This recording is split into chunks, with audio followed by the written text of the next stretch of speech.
Welcome to Vintage Jewelry Haul number 1 with Clockwork Sue from the Clockwork Sue Etsy store.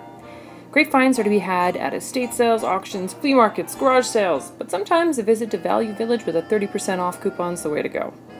First off is this interesting little brooch combination pendant. It appears to be a stylized eagle, though what tradition it's from I'm not sure, possibly Indian. There's some stamped letters on the back, OG right near the clasp, and you can see the bail for the pendant and the modern rotating safety clasp. There's a tiny bit of wear on the toes, revealing a reddish metal underneath. I'm going to guess it's a copper base. This bracelet in gold with inset color rhinestones. It came as part of a set from VV with the last item, but obviously they're not really a true match.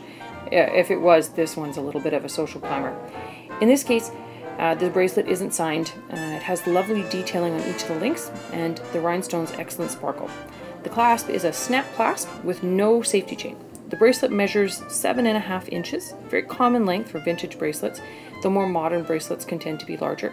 Overall, nice vintage find.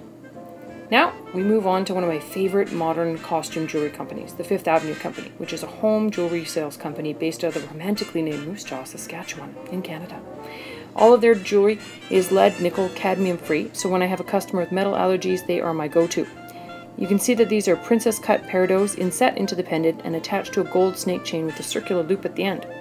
This is a lariat style necklace, one that's particularly flattering with open collar shirts. It's beautiful and striking. On the back, it's stamped Butler in a rectangular cartouche, which is the name of the family that owns the Fifth Avenue. Pieces stamped Butler are more valuable than those stamped FAC. Now, okay, lastly, move on to my happy find. Some of you may have guessed when you saw the hang tags.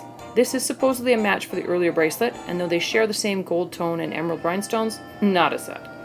Checking out the hang tag stamping on the back of the collar piece, it says CHRDIOR, which stands for Christian Dior.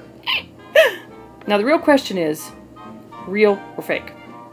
This is definitely from their costume jewelry line, although I'd love to find precious gemstones or metal ones. That hasn't happened yet. Remind me to buy a lottery ticket that day. Holding the piece in your hand, there's a weight and a substance to it. And the inset rhinestones are nicely done. There's the iconic hang tag, stamped with the correct logo. The findings around the clasps are the correct style and shape. There's also a stamping on the back of the collar piece. However, the rhinestones are not prong set, which to me says this comes from their line of costume jewelry sewn at Debenhams of England or JCPenney in the States during the 1990s. Still beautiful, still gorgeous, still valuable. So, this has been Clockwork Sue from the Clockwork Sue Etsy store.